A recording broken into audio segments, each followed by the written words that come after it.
Hello বন্ধুরা, চলে আসলাম মোল্লার হাট বাজারে। এই বৃষ্টির ভিতরে ভিজতে ভিজতে দেখেন বাইরে কি গতিতে বৃষ্টি নামছে। বৃষ্টির কারণে দোকানের সামনে দাঁড়ায় আছি, তারপরও হাঁটুতে আমার পানিতে ভিজে গেছে। বৃষ্টি এত জোরে নামছে। এই যে, এই দেখেন, ছাতি সারতেছে দোকানের সামনে বসে। মানে ছাতি সারায় এত পরিমাণ ভিড়, একা একা ছাতি সাইতে পারতেছে না, কারণ বাইরে প্রচুর বৃষ্টি, প্রত্যেকেরই ছাতির প্রয়োজন। এই জন্য গ্রামের মানুষ ছাতি নিয়ে আসছে সারার জন্য। এই যে হচ্ছে লোকেন চৌরঙ্গি মোড়, সাইড রাস্তার মোড় যেটাকে বলে। এই যে অটো রিক্সা ভ্যান সব দাঁড়ায় আছে এই জায়গা।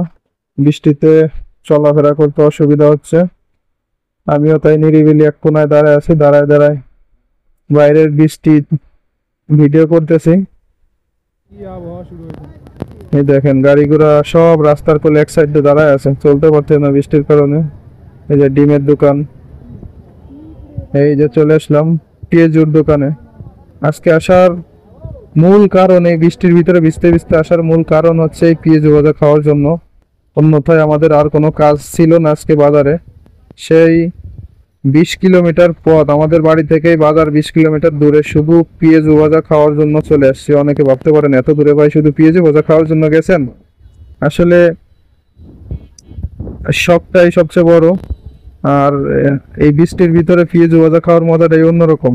এই দেখেন পেঁয়াজুর কালারটা দেখেন, আর একদম খাঁটি সয়াবিন তেল, কোনো পাম নেই, কোনো ভেজাল নেই এই তেলে। আর পেঁয়াজুর স্বাদটাই অন্যরকম, না খেলে বোঝা যাবে না। তাই চলে আসলাম পেঁয়াজু ভাজা খেতে। বাজারে আজকে অনেক সময় কাটালাম, এখন বাড়ির উদ্দেশ্যে রওনা হলাম। বাড়িতে আসার পথে রাস্তায় জায়গাটি অনেক সুন্দর ছিল, তাই গাড়ি থেকে নেমে একটু আশপাশের ভিউটা ভিডিও করলাম। আপনাদের কাছে কেমন লাগে অবশ্যই জানাবেন। জায়গাটা খুবই সুন্দর, আশেপাশের পরিবেশটাও খুব চমৎকার।